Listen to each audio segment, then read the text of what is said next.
Today we're going to show you how to run a sub 25-minute 5K. Such a great number, because really this is a target that so many people can achieve if they train in the right way and set the goal. Running 25 minutes for 5Ks requires you to run at 5 minutes per kilometer or 8 minutes per mile. So let's dive into where you need to be ballparkish if you want to set this as your goal. If you're somebody who runs 5Ks at the moment, if you're somewhere around the 27-minute-ish, even 8 minutes, although that starts to become a bit of a stretch, if you haven't really put yourself out there and trained specifically for something, you are right on the fringe of being able to do this. You're looking at around about 55 minutes or so for the 10K, 2 hours-ish for a half marathon. And if you're someone who's into marathons but wants to come down and run faster at the short, and that will help you improve your marathons, you're looking at around 4 hours 5, 4 hours 10 for the marathon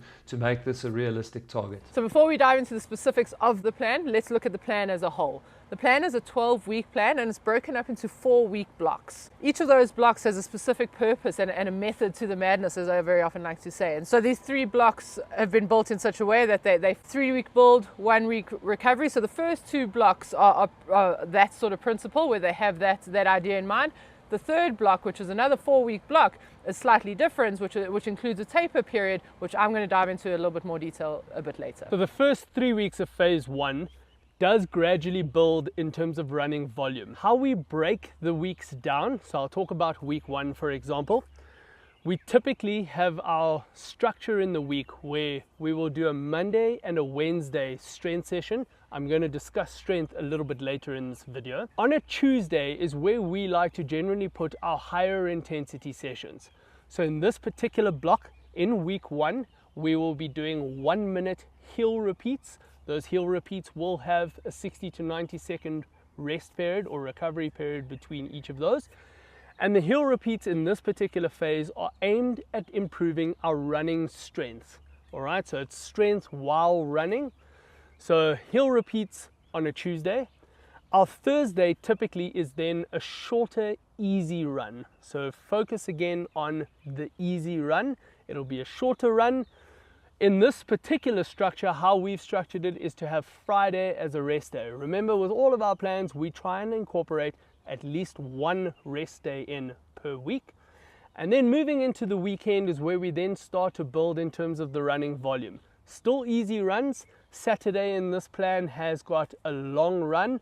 And then week 1, we're talking just 50 minutes in terms of our long run. And then on a Sunday will be a shorter recovery run. So there's 4 runs in the week, broken down into the Tuesday, higher intensity, easy Thursday, and then a long run Saturday with a recovery run on Sunday. And that then builds into week 2. Week 2, exactly the same structure, but those long runs and the easy run on a Thursday starts to build slightly with increased increments in terms of running volume. Week 3 again builds on that. So you can imagine each week in this 3-week cycle, we want to be building up the load a little bit more. And then heading into week 4 is what we call a deload week or a recovery week. Now in our recovery week, we really then remove all intensity from the training program. All right.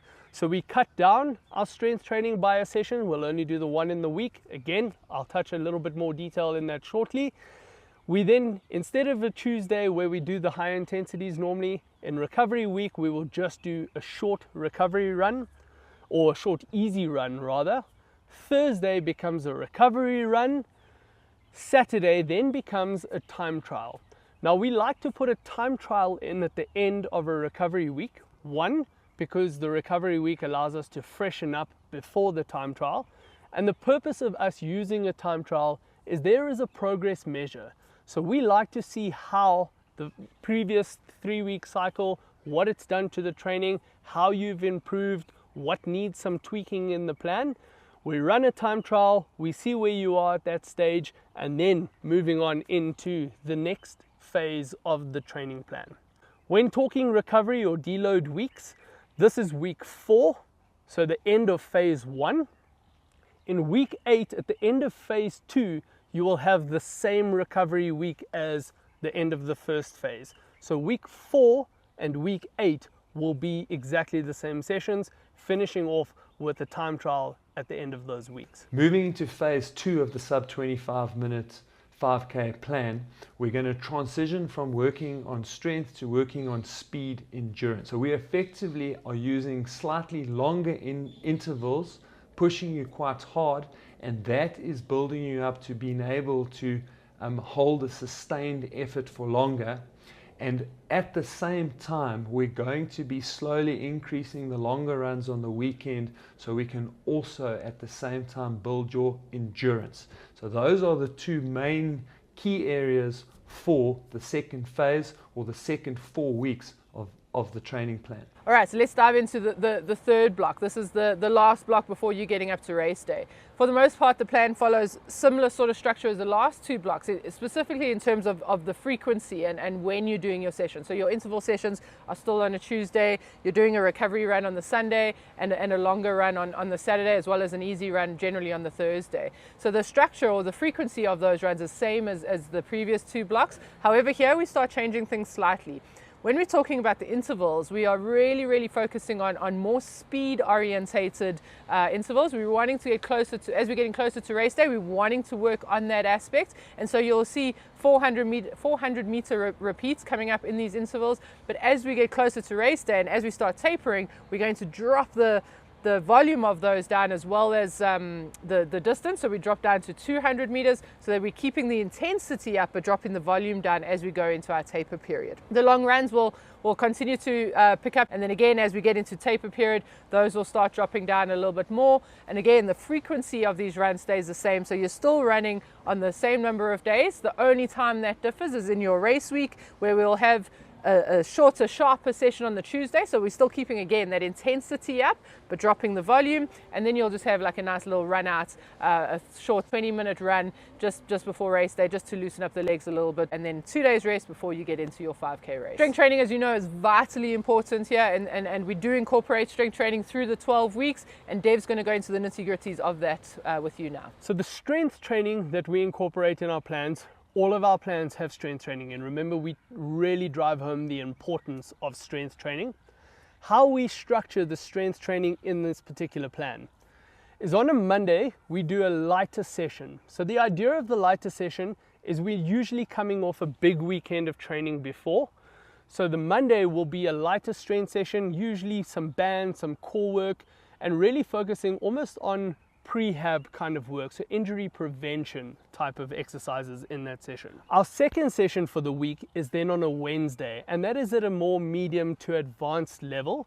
And the idea there is it's a little bit more higher intensity, a little bit heavier resistances that we're looking at in that session to obviously start to build and keep gaining on those strength benefits that we're looking for. Each week, so week 1, week 2, week 3, and throughout the plan, we will have those 2 sessions, so lighter Monday, slightly more intense on a Wednesday, and that'll happen from week 1 to week 3. In week 4, in our recovery week, we cut down to 1 strength session, so it'll just be the lighter session on a Monday. We will not do a Wednesday session. Again, as I've spoken about earlier, we're really trying to freshen ourselves up for that time trial later in the week, and we don't want any of this sort of residual stiffness and delayed onset of muscle soreness from strength training later into the week. So we reduce that down to 1 light session in your recovery week. That'll be in week 4 and in week 8. So those are the strength sessions. Just lastly, when we talk about that final week regarding strength sessions and you are in race week, you will still do 1 session. So much like we've done in those deloading and recovery week, in race weeks, you will still do 1 session, the lighter session on the Monday, and then again, nothing before the weekend where you're taking on that race to smash that goal. As we move towards the end of this plan, we're going to go into the taper. What's really important about the taper is that this is the phase in the plan where we're actually going to allow your body to fully absorb the training that you've done and freshen up, so that we end up with a super compensation so that you can really perform on race day. Very important about moving into race day is that we just reassess your actual goal time. So where that's going to be on the spectrum, just under 25 minutes, well under 25 minutes, on 25 minutes. But we're going to use the training information that you've been through, and in particular the 2 time trials, to make sure that you're on track, set that time goal, and then go about executing that time goal. Now, the way that you approach a 5K time trial is that you are going to start slightly too fast in the first kilometer. It's human nature. It's difficult not to do, but we don't want to go crazy, but we accept we're going to be a little bit too fast. What's very important is that we then settle onto goal pace in kilometer 2 and kilometer 3. Often, kilometer 4 is mentally the toughest. It's when you are just starting to flag, you're getting a little bit tired, wondering if you can pull it off, and often that one is a little bit slower than the average pace. But don't panic. As we move into that last kilometer, you'll always have a little something left, and in particular the last 500 meters, where you give everything you've got, your last kilometer will typically be either your fastest or second fastest kilometer, and it'll carry you to your goal. If you're keen on getting yourself this program that we've discussed today, click on the link on screen now to that program. If you got value out of this and you'd like to check out some of our other content, please hit the like button, hit subscribe so you don't miss out on any of our future content, and feel free to check out some of the other videos that are on screen now.